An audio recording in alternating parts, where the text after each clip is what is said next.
नमस्कार, मैं आपका डॉक्टर परवेज आलम।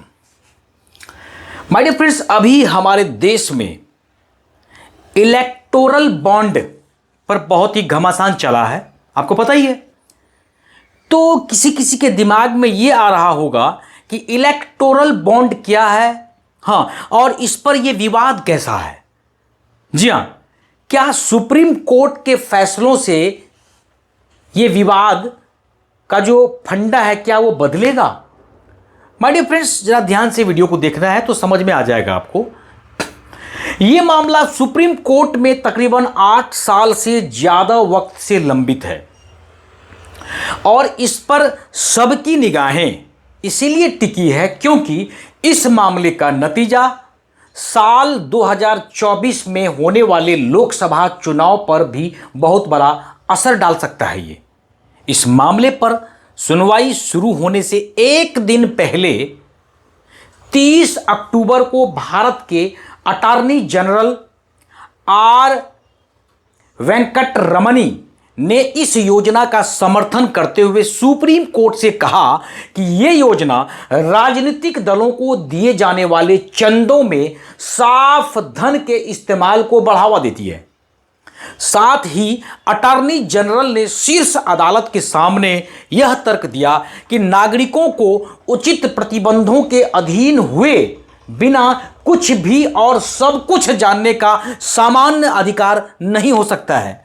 जी हां, इस बात का संदर्भ जो है उस तर्क से जुड़ा हुआ है जिसके तहत यह मांग की जा रही है कि राजनीतिक पार्टियों को यह जानकारी सार्वजनिक करनी चाहिए कि उन्हें कितना धन चंदे के रूप में मिला और कहां से मिला। जी हां, तो क्या है इलेक्टोरल बॉन्ड्स जिन्हें लेकर इतनी भयंकर बहस चल रही है? आइए थोड़ा डिटेल में समझते हैं। My dear friends, electoral bond राजनीतिक दलों को चंदा देने का एक वित्तीय जरिया होता है। यह एक प्रकार का एक वचन पत्र की तरह है जिसे भारत का कोई भी नागरिक या कंपनी भारतीय स्टेट बैंक की चुनिंदा शाखाओं से खरीद सकता है और अपने पसंद के किसी भी राजनीतिक दल को गुमनाम तरीके से दान भी कर सकता है। भारत सरकार ने इलेक्टोरल बॉन्ड योजना की घोषणा सन 2017 में की थी। इस योजना को सरकार ने सन 29 जनवरी 2018 को कानूनन लागू कर दिया था। इस योजना के तहत भारतीय स्टेट बैंक राजनीतिक दलों को धन देने के लिए एक बॉन्ड जारी कर सकता है। यह था योजना। इन्हें ऐसा कोई भी दाता खरीद सकता है जिसके पास एक ऐसा बैंक खाता है जिसकी केवाईसी की जानकारी उपलब्ध है। इलेक्टोरल बॉन्ड में भुगतानकर्ता का नाम बिल्कुल नहीं होता है, यानी कि किसने दान दिया है वो पता नहीं चलता। योजना के तहत भारतीय स्टेट बैंक की निर्दिष्ट शाखाओं से 1,000 रुपये से 10,000 रुपये, 1 लाख रुपये, 10 लाख रुपये और 1 करोड़ रुपए में से किसी भी मूल्य के इलेक्टोरल बॉन्ड खरीदे जा सकते हैं। समझ में आ गया होगा। चुनावी बॉन्ड्स की अवधि की अगर बात करें तो केवल 15 दिनों की होती है, जिसके दौरान इसका इस्तेमाल सिर्फ जनप्रतिनिधित्व अधिनियम के तहत पंजीकृत राजनीतिक दलों को दान के लिए किया जा सकता है। केवल उन्हीं राजनीतिक दलों को इलेक्टोरल बॉन्ड के जरिए चंदा दिया जा सकता है जिन्होंने लोकसभा या विधानसभा चुनाव के लिए पिछले आम चुनाव में डाले गए वोटों का कम से कम 1% वोट हासिल किया हो। जी हां, ये जरूरी है।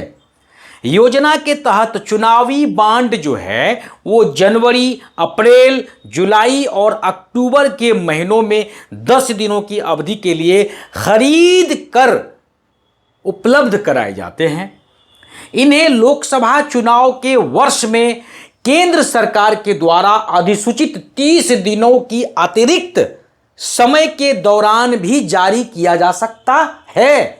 भारत सरकार ने इस योजना की शुरुआत करते हुए कहा था कि इलेक्टोरल बॉन्ड देश में राजनीतिक फंडिंग की व्यवस्था को बिल्कुल क्लियर कर देगा, साफ कर देगा। लेकिन फिर हुआ क्या? पिछले कुछ सालों में यह सवाल बार बार उठा कि इलेक्टोरल बॉन्ड के जरिए चंदा देने वाले की पहचान गुप्त रखी गई है, इसीलिए इससे काले धन की आमद को बढ़ावा मिल सकता है।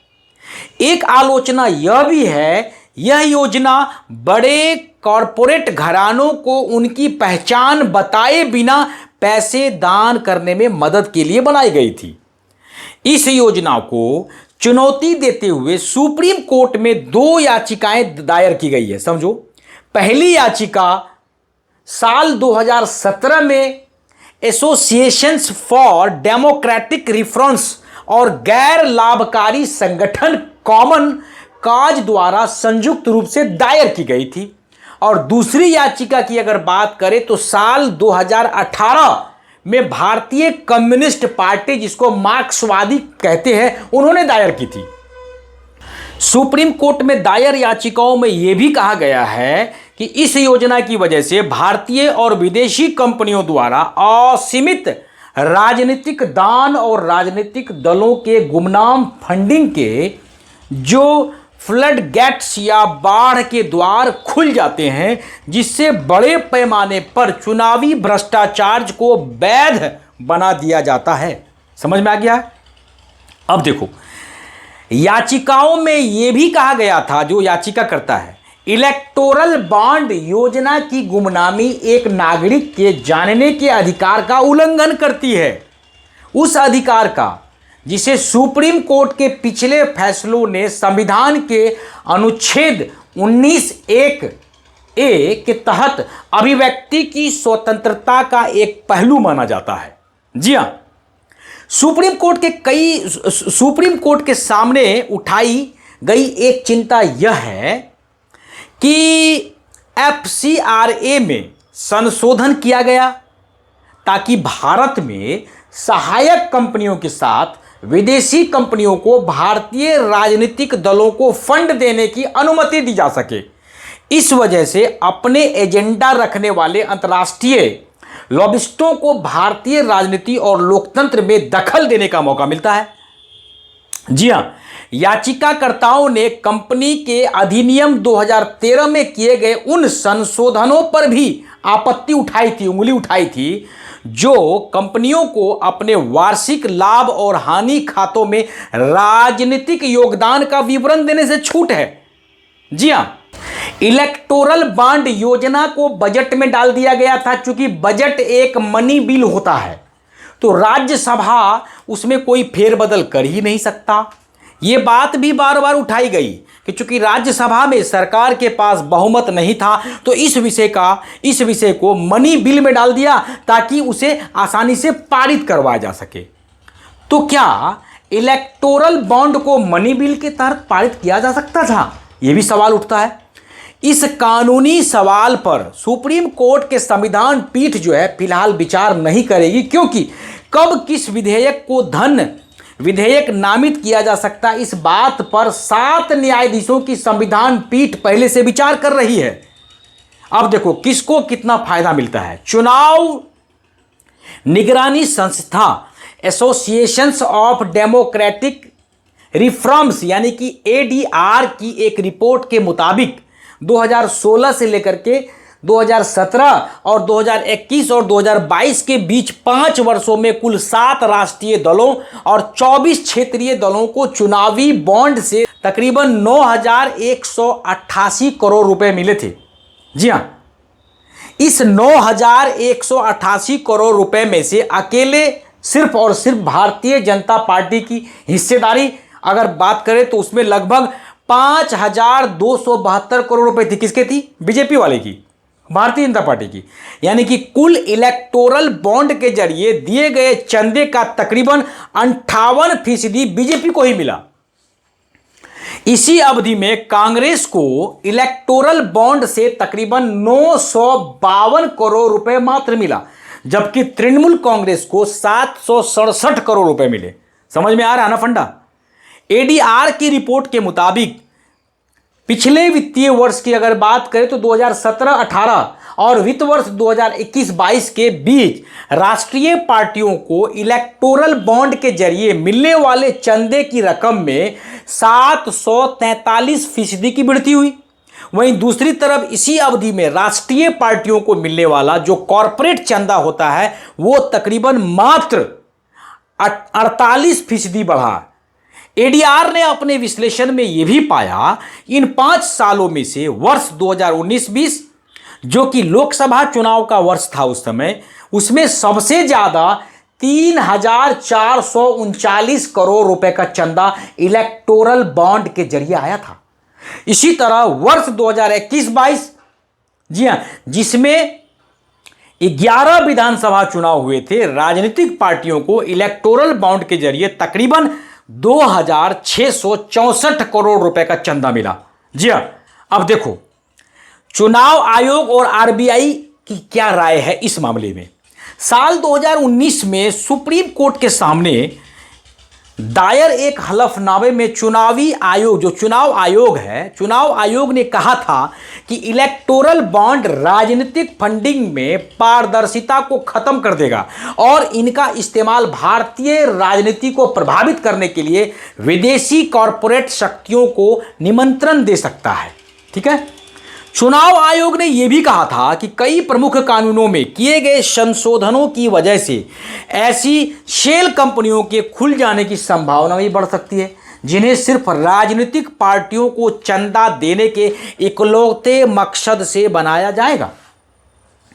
एडीआर की याचिका के मुताबिक भारतीय रिजर्व बैंक यानी कि आरबीआई ने बार बार चेतावनी दी थी कि इलेक्टोरल बॉन्ड का इस्तेमाल काले धन के प्रसार, मनी लॉन्ड्रिंग और सीमा पार जालसाजी को बढ़ाने के लिए हो सकता है। जी हां, इलेक्टोरल बॉन्ड को एक अपारदर्शी वित्तीय उपकरण कहते हुए आरबीआई बोलता है। क्या बोला? अपारदर्शी वित्तीय उपकरण। हाँ, कहते हुए आरबीआई ने कहा था कि चूंकि ये बॉन्ड मुद्रा की तरह कई बार हाथ बदलता है, इसीलिए उनकी गुमनामी का फायदा मनी लॉन्ड्रिंग के लिए किया जा सकता है। अब देखो क्या कहती है सरकार। सरकार का कहना है कि इलेक्टोरल बॉन्ड राजनीतिक पार्टियों को मिलने वाले चंदे में पारदर्शिता को बढ़ावा देता है। सरकार के मुताबिक ये योजना पारदर्शी है और इसके जरिए काले धन की अदला बदली नहीं होती।